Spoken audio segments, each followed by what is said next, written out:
परमपूज्य महात्मा ज्योतिबा फुले आरक्षणाचे जनक छत्रपती शाहू महाराज तसेच तुम्हा मला अंधारातून प्रकाशात आणणारे त्यांच्या अथक असीमित त्यागामुळे आपल्याला हा असा अनमोल बुद्ध धम्म लाभला. त्यांच्यामुळे आपल्याला एवढे मोठे वैभव प्राप्त झाले. असे भारतीयांचे बहुजनांचे व खरे शेतकऱ्यांचे नेते भारतीय घटनेचे शिल्पकार विश्वरत्न बोधिसत्व महामानव परमपूज्य डॉक्टर बाबासाहेब आंबेडकर यांच्या विचारांना व प्रतिमांना पंचाल प्रणाम. माता महामाया, माता यशोधरा, माता जिजाई, माता भीमाई, माता सावित्री, माता रमाई या महानथोर मातांना पंचांग प्रणाम. आज ज्या मातेची जयंती त्यांनाही कोटी कोटी प्रणाम. तसंच सर्व महान थोर पुरुषांनाही वंदन. उपस्थित उपासक उपासिका बालबालिका यांना मी मानाचा जय भीम करतो. जय भीम. आजची पौष पौर्णिमा आहे. आज या पौष पौर्णिमेच्या मी फक्त थोडक्यात सांगणार आहे. 3 घटना घडलेल्या आहेत. तसे 4 आहेत पण 3 घटना सांगणार आहे. कारण आज भगवंत कपिलवस्तूहून निघाले. ज्या वेळेला त्यांनी आपलं राज्य सोडलं त्यावेळेला ते सरळ राजगृहाला आलेले आहेत.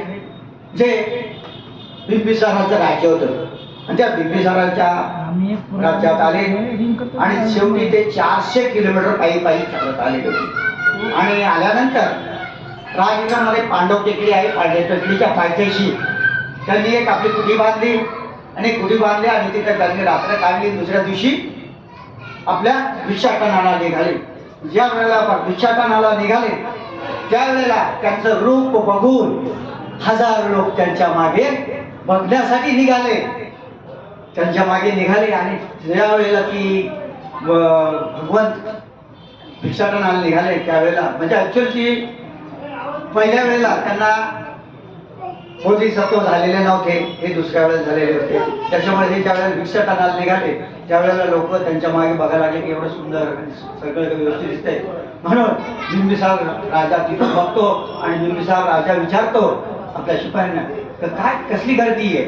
मग त्यावेळेला ते बिंबिसार राजाला सांगतात असा असा राजपुत्र आहे तर तो इथून अशा आलेले आहेत. ते राजपुत्र आहेत आणि त्यांनी आज हे भिक्षाटनाला निघाले. त्याच्यामुळे लोक त्यांच्या सौंदर्याकडे बघत आहेत. आणि बिंबिसार राजाला सांगितलं बिंबिसार राजा मग ज्या वेळेला भिक्षाटन होऊन येतं. मी शॉर्टकट सांगतोय कारण जास्त वेळ नाही आपल्याला.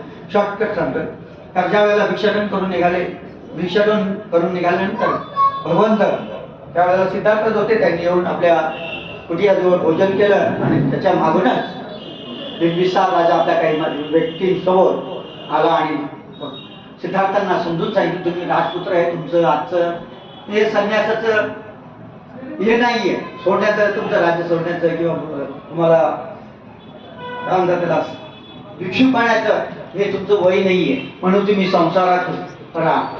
नंतर बिंबिसार राजा म्हणतो माझं आमदार राज्य देतो तुम्हाला तुम्ही राज्य करा. पण त्यावेळेला भगवंत म्हणजे सिद्धार्थ म्हणतात मी ज्या हेतूसाठी निघालेलो आहे जो जगाला सर्व दुःख आहे त्या दुःखाचा मला निवारण करायचे त्यासाठी मी हे माझं सोडले. मग बिंबिसार राजा मी सांगतं तर चला तुम्हाला ज्या वेळेला तुमची बोधिसत्व प्राप्त होईल त्यावेळेला तुम्ही नक्कीच मला भेटायला या. मग ज्या वेळेला बोधिसत्व होता त्याच्यानंतर भगवंत आजच्या दिवशी बिंबिसार राजांच्या राजवाड्यात गेलेले आहेत आणि त्यांच्या इथे त्यांनी बिंबिसार राजाला दीक्षा दिलेली आहे. तो आजचा पौष पौर्णिमा आहे. दुसरं आहे त्यांची पत्नी हेमा ही एकदम सुंदर होती.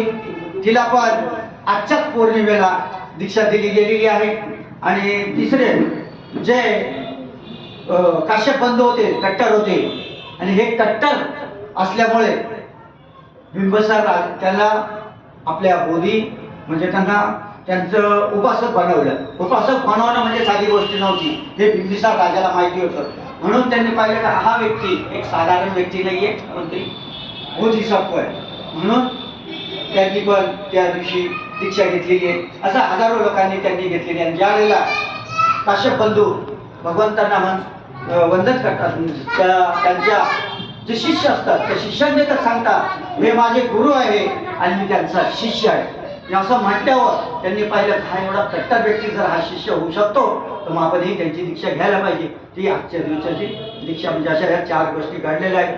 नंतर स्तूपाची पूजन आजपासूनच सुरू झालेले एवढंच आजच्या 4 महत्त्वाच्या गोष्टी आहेत तेवढ्या सांगून मी आजच्या पौर्णिमेनिमित्त सर्वांना पौर्णिमेच्या शुभेच्छा देतो. सर्वांचं मंगल हो, कल्याण हो. आणि जर आज ज्यांची जयंती आहे माता सावित्रीमाईंची, ज्यांना कोणालाही